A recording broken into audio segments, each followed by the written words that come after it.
The last 12 hours had been tense, everyone seeing the Mexican border looming large, and beyond it, the wide world into which someone like Vasquez could vanish. But with each move the abnorm made, Cooper got better at predicting the next. Like peeling away layers of tissue paper to reveal the object beneath, a vague form began to resolve into the pattern that defined his target. Alex Vasquez, 23, 5'8", a face you wouldn't notice and a mind that could see the logic of computer programs unfolding in 3 dimensions, who didn't so much write code as transcribe it, who had waltzed through MIT's graduate program at age 15. Vasquez had a talent of wondrous power, the kind they used to say happened only once a generation. They didn't say that anymore. The bar was in the first floor of a small hotel on the outskirts of San Antonio.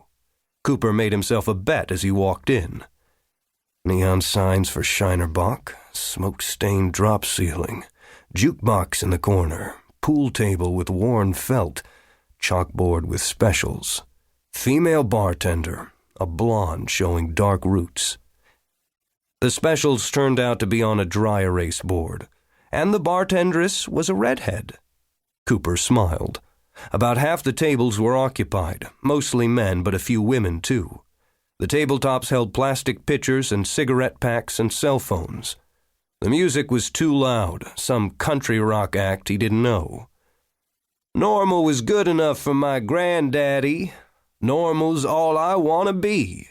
Normal men built the USA. Normal men taught me how to play. Cooper pulled out a high-backed stool, sat down, tapped out the beat on the bar with his fingertips. He'd heard once that the essence of country music was 3 chords and the truth. Well, the 3 chords part still stands. "What can I get you, hon?" The roots of her red hair were dark. "Just coffee." He glanced sideways. "And get her another bud, would you? She's about done with that one." The woman on the stool beside him was peeling the label off her long neck. The knuckles of her right hand brightened for a moment, and her T-shirt tightened at the shoulders. "Thanks, but no." "Don't worry." Cooper flashed a wide smile. "I'm not hitting on you. Just had a good day. Thought I'd share the mood." She hesitated, then nodded, the motion catching light on a slender gold necklace. "Thanks." "No trouble." They went back to looking straight ahead.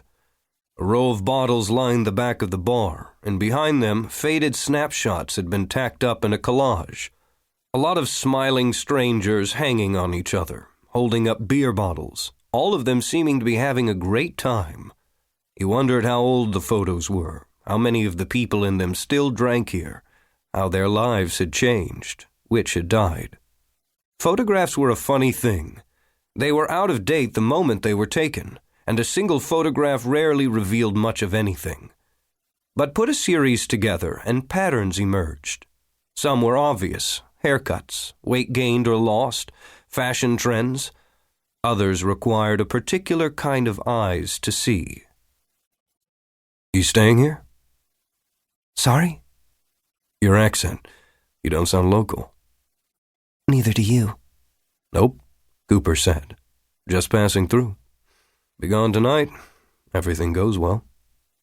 The redhead returned with his coffee, then pulled a beer from a cooler, the bottle dripping ice water. She spun an opener from her back pocket with easy grace. $4. Cooper set a 10 on the bar, watched the woman make change. She was a pro, returned 6 singles rather than a 5 and a 1, made it easy for him to tip extra. Someone at the other end of the bar yelled, "Sheila, sweetheart, I'm dying here." And the bartendress headed away with a practiced smile.